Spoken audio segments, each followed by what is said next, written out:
आज के अध्ययन का विषय वैज्ञानिक इतिहास की अवधारणा। ईसाइया बर्लिन के अनुसार, अरस्तु के अनुसार इतिहास विशिष्ट व्यक्तियों के कार्यों तथा अनुभवों का विवरण है और अधिक व्यापक अर्थ में इतिहास वह है जो इतिहासकार करते हैं। देकार्त ने इतिहास के एक गंभीर अध्ययन विषय होने का निराकरण किया था। तब से सदैव ऐतिहासिक अध्ययन के स्वरूप पर चिंतन करने वाले मनीषियों ने इस दोषारोपण के संदर्भ में विचार किया है। कुछ ने आग्रह किया कि इतिहास को भौतिक विज्ञान के किसी एक प्रकार में सम्मिलित कर एवं उसकी विधाओं का इसमें प्रयोग कर प्रतिष्ठित स्थान प्रदान किया जा सकता है। कुछ अन्यों ने समाजशास्त्र, जो वस्तुतः विज्ञान है, तथा इतिहास में विभेद किया एवं इतिहास को कला बताया अथवा एक सर्वथा स्वतंत्र शास्त्र माना जिसका अपना विशिष्ट स्वरूप तथा उद्देश्य है। इतिहास के अब तक विज्ञान न बन सकने के कारण पर विचार करते हुए बकल नामक विद्वान ने यह व्याख्या प्रस्तुत की कि इतिहासकारों की मानसिक क्षमता गणितज्ञों, भौतिक शास्त्रियों तथा रसायन शास्त्रियों की अपेक्षा हीनतर रही है। यदि इतिहास में भी गैलीलियो तथा न्यूटन जैसे प्रतिभावान व्यक्ति हुए होते तो इतिहास भी विज्ञान बन गया होता। तथापि कतिपय चिंतकों ने यह आशा भी व्यक्त की है। नेक्स्ट पॉइंट है इतिहास का अर्थ प्रथम प्रकार के। इतिहास में निहित अर्थ का प्रश्न प्रगति के प्रश्न से संबद्ध है। इस अवधारणा का प्रारंभ 17वीं शताब्दी से हुआ और 18वीं शताब्दी के अंत तक इसके 4 घटक प्रतिष्ठित हुए: भौतिक प्रगति, ज्ञान की प्रगति, मस्तिष्क की प्रगति तथा सामाजिक प्रगति। 19वीं सदी में इसमें आदर्श प्रगति का आयाम भी जुड़ गया, जो मूल विचार के विपरीत था। प्रगति की अवधारणा का प्रारंभ बेकन ने किया। वह विज्ञान के प्रगतिशील स्वरूप का अवबोध करने वाला प्रथम व्यक्ति नहीं था, किंतु उसने अधिक जानने तथा अधिक कैसे किया जाए इस ज्ञान के पारस्परिक संबंध की ओर ध्यान आकर्षण किया। ज्ञान की प्रगति तथा भौतिक प्रगति साथ साथ अग्रसर हुई। दोनों ही प्रगतियां मस्तिष्क की प्रगति पर निर्भर थी, क्योंकि बेकन का विचार था कि संस्कृति के एक लक्ष्य के रूप में विज्ञान का उद्देश्य सभ्य बनाना था। बेकन ने विज्ञान में तर्कशीलता तथा प्रार्थपरता के 2 मूल्यों का आरोपण किया, जिन पर तीसरी प्रकार की प्रगति अर्थात समाज की प्रगति आधारित थी। आधुनिक युग में इतिहास के अर्थ को परिभाषित करने का सर्वाधिक महत्वपूर्ण प्रयास GWF हीगेल के lectures on the history of philosophy, इतिहास दर्शन पर व्याख्या 1826 में प्राप्त होता है। हीगेल के ने नैतिक अर्थ की समस्या का इस घोषणा से समाधान किया कि इतिहास जगत के प्रति ईश्वर की परियोजना से संगति रखते हुए नैतिक उन्नति की ओर प्रगति करता है, किंतु इस प्रकार की उन्नति मनुष्य के इतिहास के उद्देश्य तथा कार्यविधि की चेतना द्वारा प्राप्त की जाती है। परिणामतः हीगेल के लिए यह अर्थ इतिहास में ही अंतर्भूत है। हीगेल के अनुसार सत्यता का स्रोत प्रत्यय, आइडिया अथवा ईश्वर में है, जो कि प्रगति में केवल अव्यक्त रूपेण स्थित है, किंतु जो स्वयं को इतिहास में चेतना स्पिरिट के रूप में अभिव्यक्त करता है। इतिहास उद्देश्य मूलक है। इतिहास का लक्ष्य स्वातंत्र्य है, जिसे यहाँ आत्मबोध की नैतिक अपेक्षा रूप में परिभाषित किया गया है। इतिहास क्या है? What is history? अपनी इस पुस्तक में E.H. कार ने लगभग इसी प्रकार का तर्क किया है, किंतु अनजाने में उसने अपनी कृति को 2 भागों में विभाजित किया है। कार के इस कथन पर कोई विवाद नहीं हो सकता कि इतिहास अतीत तथा वर्तमान के बीच चलने वाला निरंतर संवाद है। तथ्य तथा व्याख्या के बीच एक घनिष्ठतापूर्ण संबंध है तथा हम इतिहास के विषय में सामान्य सिद्धांतों को बनाने को बाध्य होते हैं, जिसकी सहायता से अतीत का बोध होता है। कार्य प्रगति को जन सामान्य में राजनीतिक चेतना के अभ्युदय के रूप में परिभाषित करता है, जिससे अब तक लाभ हुआ है और भविष्य में भी होगा। वह हमें भविष्य की तरंगों पर आरूढ़ होने की सलाह देता है, ऐसा कहते हैं मार्चक। इतिहास में विवेक GWF हिगेल के अनुसार। हिगेल समयकाल 1770 से 1831 ईस्वी। इन्होंने 1822-23 में इतिहास दर्शन पर अपने व्याख्यान दिए। हिगेल इतिहास दर्शन में पहली बार इतिहास दार्शनिक विचार के स्तर को प्राप्त करता है। वह एक नए प्रकार का इतिहास प्रस्तावित करता है जिसे इतिहास दर्शन कहा जाना चाहिए। उसकी चिंतना में इतिहास दर्शन के इतिहास के ऊपर दार्शनिक चिंतन मात्र नहीं है, अपितु स्वयं इतिहास को एक उच्चतर शक्ति से संयुक्त बनाया गया है तथा तत्व परिणाम स्वरूप जो दार्शनिक स्वरूप वाला हो गया है। हिगेल के अनुसार इतिहास के ऊपर चिंतन में प्रवृत्त दार्शनिक का प्रमुख कर्तव्य अतीत काल में घटित घटनाओं में निहित विवेक पूर्णता को ढूंढना है।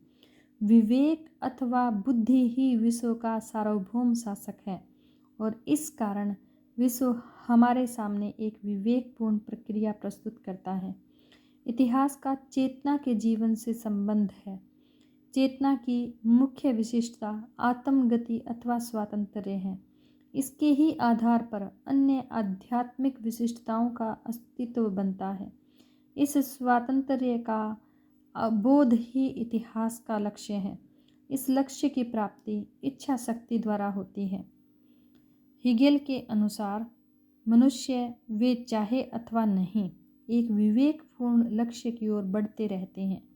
उनके कर्म एक उच्चतर तथा अधिक व्यापक उद्देश्य के साधन तथा उपादान होते हैं, जिसके विषय में वे स्वयं भी अनभिज्ञ होते हैं। यह बात जन समूह एवं जननायकों दोनों पर लागू होती है। दोनों ही अपने व्यक्तिगत लक्ष्यों की प्राप्ति का प्रयास करते हैं। वस्तुतः मनुष्य को अपनी स्वतंत्रता के लिए राज्य की सामाजिक संस्था की अपेक्षा होती है। हिगेल का राज्य जन जीवन के अन्य सभी मूर्त तत्वों कला, विधि, नैतिकता, धर्म, विज्ञान का आधार तथा केंद्र है। यह नैतिक अभीष्ट स्वातंत्र्य की यथार्थता, चेतना की वस्तुनिष्ठात्मकता है या पृथ्वी पर अस्तित्वमान देवी प्रत्यय है। विवेक स्वयं को पूर्ण स्वतंत्रता में निर्धारित करने वाला विचार है। विश्व इतिहास चेतन के क्षेत्र में विकसित होता है। दर्शन का दायित्व हमें यह अंतर्दृष्टि प्रदान करता है कि वास्तविक विश्व वैसा ही है जैसा कि इसे होना चाहिए था, कि वास्तविक श्रेयस सार्वभौमिक देवी विवेक स्वयं की सत्यान्वित कर सकने में समर्थ शक्ति है। यह श्रेयस, यह विवेक अपने सर्वाधिक मूर्त स्वरूप में ईश्वर है। ईश्वर जगत का शासक है। उसके शासन का वास्तविक कार्य संचालन, उसकी योजना का परिचालन ही विश्व का इतिहास है। विश्व इतिहास का निश्चित विषय राज्य है। इसमें ही स्वतंत्रता अपनी वस्तुनिष्ठता की उपलब्धि करती है और इस वस्तुनिष्ठता के आनंद भोग में निवास करती है। इतिहास स्वयं में वस्तुनिष्ठात्मक एवं विषयपरक दोनों पक्षों को सन्निविष्ट करता है। इसका अर्थ है घटनाएं तथा घटनाओं का विवरण दोनों, गेशेहेन तथा गेशिस्ते दोनों, इन दोनों अर्थों के संबंध को अत्यंत महत्वपूर्ण समझना चाहिए। हमें यह मानना चाहिए कि इतिहास का विवरण तथा ऐतिहासिक क्रम एवं घटनाएं साथ ही घटित होते हैं। एक उभयनिष्ठ आंतरिक सिद्धांत दोनों को साथ लाता है। चेतना मुख्यतः अपने ही कार्य व्यापार का परिणाम है। इसका कार्य व्यापार वर्तमानतः प्रदत्त के परे गमन है। इसका निषेध तथा फिर स्वयं में प्रत्यागमन है। प्रत्यय सदैव विद्यमान है, चेतना अनश्वर है। सदैव विद्यमान चेतना का जीवन एक और साथ साथ सह अस्तित्व वाली किंतु दूसरी ओर गत काल हो गई प्रतीत होने वाली अवस्थाओं का एक चक्र है। वे क्षण जिनके विषय में ऐसा लगता है कि चेतना ने इन्हें पीछे छोड़ दिया है, इसके वर्तमान की गहराई में सदैव बने रहते हैं। कठमूषक तथा लोमड़ी, ईसाइया बर्लिन के अनुसार। यूनानी कवि आर्किलोकस की एक पंक्ति है, लोमड़ी कई बातें जानती हैं किंतु कठमूषक एक बड़ी बात जानता है। विद्वानों में इन शब्दों के अर्थ पर मतभेद भिन्न रहा है, किंतु इसका अर्थ केवल यह हो सकता है कि अपनी धूर्तता के बावजूद लोमड़ी कठमूषक के एक बचाव में अपने आप पराजित हो जाती है, किंतु लाक्षणिक रूप में लिए जाने पर इन शब्दों को एक अन्य अर्थ में भी लिया जा सकता है, जिसमें वे लेखकों तथा चिंतकों अथवा संभवतः सामान्यतः मनुष्यों में स्थित एक विशिष्ट विभेद को चिन्हांकित करते हैं, क्योंकि इन दो प्रकार के लोगों में भारी अंतर है। एक और तो ऐसे लोग जो सभी बातों को एक केंद्रीय दृष्टि से एक न्यूनाधिक संगत तथा स्पष्ट व्यवस्था से संबद्ध करते हैं, मात्र जिसके ही संदर्भ में उनके अस्तित्व अथवा कथन का कोई महत्व है, तथा दूसरी ओर ऐसे लोग जो प्राय असंबद्ध एवं परस्पर विरोधी कई उद्देश्यों के प्रति कार्योन्मुख होते हैं। ये दूसरे प्रकार के लोग केंद्रापसारी होते हैं। उनका विचार बिखरा हुआ तथा कई स्तरों पर गतिशील होता है। पहले प्रकार का बौद्धिक तथा कलात्मक व्यक्तित्व कठमूषक का होता है एवं दूसरे प्रकार का लोमड़ी का। दांते को प्रथम कोटि में तथा शेक्सपियर को दूसरी कोटि में रखा जाएगा।